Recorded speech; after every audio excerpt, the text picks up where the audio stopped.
Audio Jungle.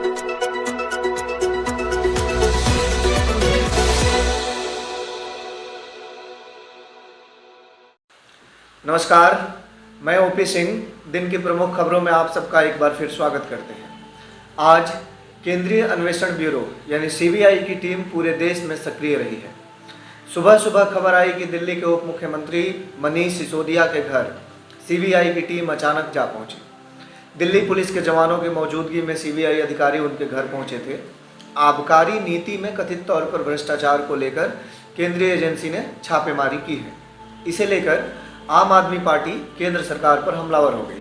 Sisodia के घर CBI की रेड को लेकर दिल्ली के मुख्यमंत्री अरविंद केजरीवाल ने सवाल खड़ा किया है। उन्होंने कहा है कि आज जब मनीष सिसोदिया के बारे में अमेरिका के सबसे बड़े अखबार में आर्टिकल छपा है, उसी दिन केंद्र सरकार के निर्देश पर उनके घर सीबीआई की रेड शिक्षा के क्षेत्र में विकास को रोकने की कोशिश है।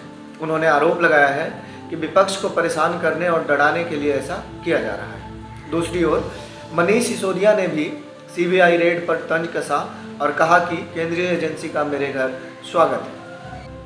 अगली खबर नीतीश कुमार से संबंधित है। वह हेलीकॉप्टर से लौट रहे थे, तभी खराब मौसम की वजह से उनके विमान को अचानक गोवा में लैंडिंग करना पड़ा है।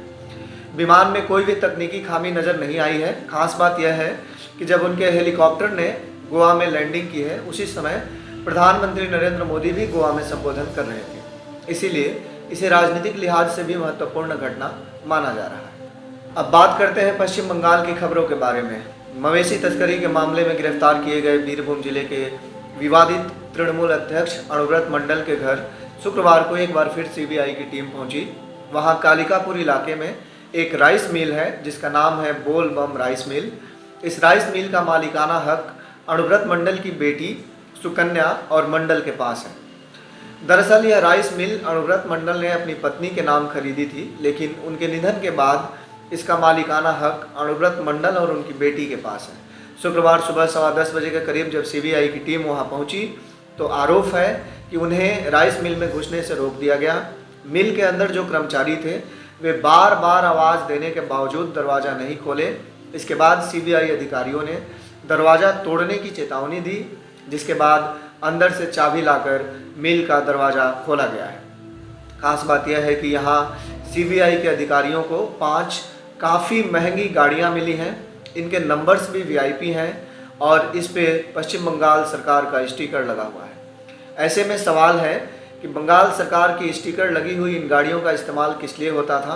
दावा किया जा रहा है कि अनुव्रत मंडल के शागिर्द जो मवेशी तस्करी समेत अन्य गैर कानूनी धंधे में उनकी मदद करते थे, वे अपने घूमने फिरने और मवेशियों से भरी गाड़ियों के सेफ पैसेज के लिए इन वाहनों का इस्तेमाल किया करते थे। हालांकि सीबीआई ने इस बारे में अभी तक आधिकारिक पुष्टि नहीं की है। बताया जा रहा है कि गाड़ियों का मालिकाना हक तलाशा जा रहा है। इसके अलावा सुंदरवन से सटी बंगाल की खाड़ी में कोस्टल क्षेत्र में मछुआरों की एक नाव तेज आंधी तूफान की चपेट में आने की वजह से डूब गई है। इसमें 18 मछुआरे अभी तक लापता बताए जा रहे हैं। बागखाली थाने की पुलिस ने गोताखोरों की मदद से लापता मछुआरों की तलाश शुरू कर दी है, लेकिन अभी तक किसी की भी खोज खबर नहीं मिली है। खास बात यह है कि मौसम विभाग ने पश्चिम बंगाल सहित तटीय राज्यों जैसे ओडिशा और आंध्र प्रदेश में आगामी 72 घंटे तक भारी बारिश की चेतावनी जारी की है। मछुआरों को समुद्र में जाने की मनाही है।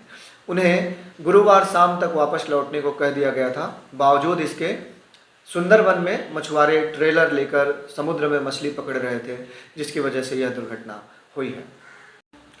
पश्चिम बंगाल के विभिन्न हिस्सों में जन्माष्टमी का त्यौहार धूमधाम से मनाया गया है। राजधानी कोलकाता और नदिया जिले के मायापुर में इस्कॉन मंदिर में जन्माष्टमी त्यौहार का आयोजन किया गया है।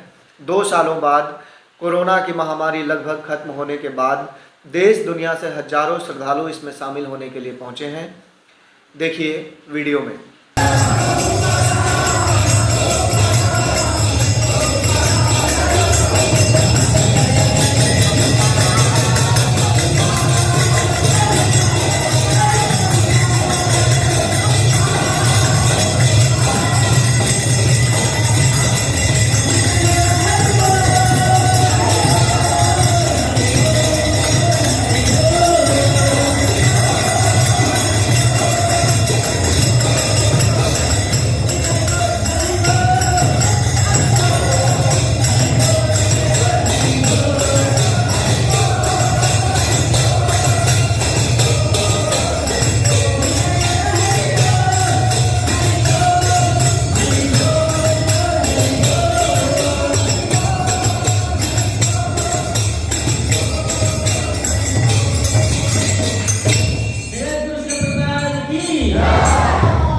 मवेशी तस्करी मामले में गिरफ्तार अणुव्रत मंडल की बेटी सुकन्या मंडल ने गुरुवार को हाई कोर्ट में हाजिरी लगाई थी।